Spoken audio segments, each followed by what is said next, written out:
নমস্কার বন্ধুরা, আমার চ্যানেলে আপনাদের সবাইকে স্বাগত। আজকে এসেছি সুন্দরী সিটংয়ের গল্প নিয়ে। দার্জিলিং ডিস্ট্রিক্টের ছোট্ট সুন্দর পাহাড়ি গ্রাম এই সিটং। দার্জিলিং ট্যুর করে ফেরার পথে এক রাত দুদিনের জন্য আমরা চলে এসেছিলাম এই সিটংয়ে। দার্জিলিং থেকে ফেরার পথে সারি সারি পাইনের জঙ্গল, ছোট ছোট পাহাড়ি গ্রাম, এইসব দেখতে দেখতে কখন যেন চলে এলাম এক সুন্দর চা বাগানের ধারে। এর নাম মহালধিরাম টি এস্টেট। এখানে দাঁড়িয়ে বেশ কিছুটা সময় কাটিয়ে গেলাম আমরা।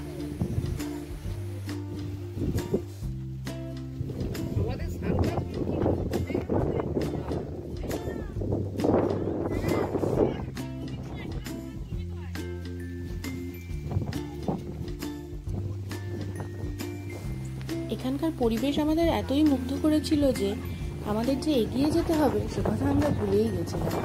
ড্রাইভার যে তাড়া দেওয়ায় আমরা আবার এগিয়ে চললাম। লোকাল একটি চায়ের দোকান থেকে একটু চা জল খাবার খেয়ে সাথে এখানকার লোকাল চা বাগানের চাও একটু আমরা কিনে নিলাম।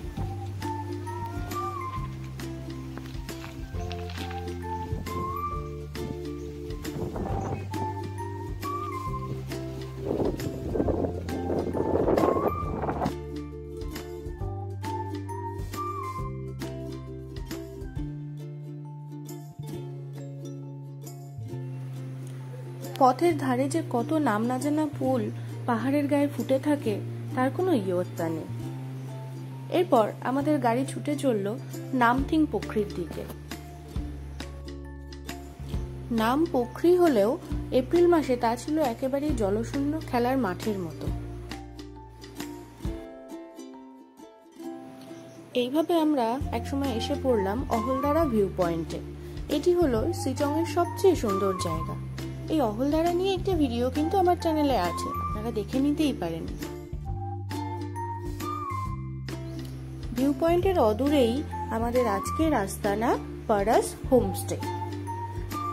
হোমস্টেতে আসার সাথে সাথেই উত্তরীয় পরিয়ে আমাদের এক উষ্ণ অভ্যর্থনা দেওয়া হলো।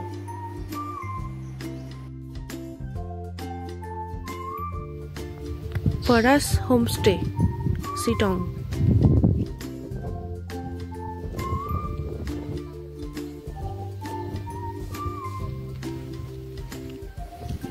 পাশে পাইন বন এবং আর এক পাশে চায়ের বাগান সহ এই হোমস্টেটি তার নিজস্বতায় আমাদের মুগ্ধ করেছে।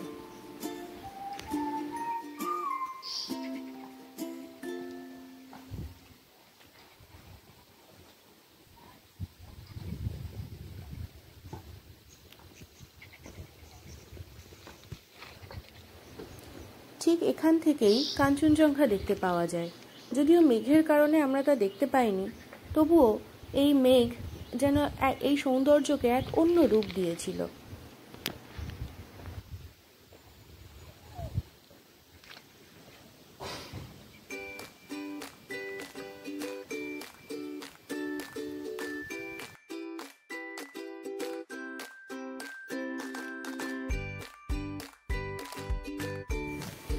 এই হলো আমাদের দুটি রুম।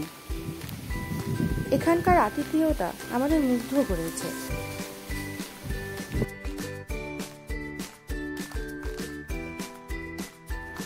এরপর সন্ধে গড়াতেই শুরু হলো এক অন্যরকম আনন্দের তোড়জোড়।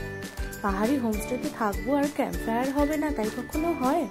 তার উপর আবার পরদিন বাড়ি ফেরার পালা, তাই শুরু হয়ে গেল এই আনন্দের মুহূর্ত।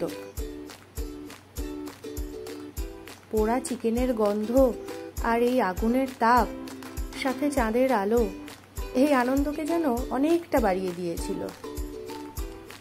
হই হই করে সন্ধ্যাটা আমরা সবাই কাটিয়ে নিলাম।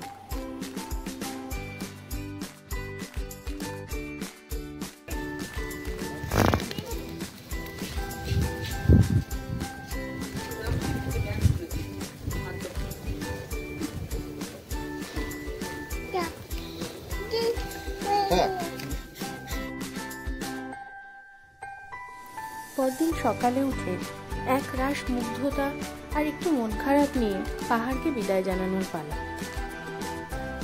আমার এই ভিডিওটি পুরোপুরি দেখার জন্য আপনাদেরকে অনেক ধন্যবাদ। টাটা।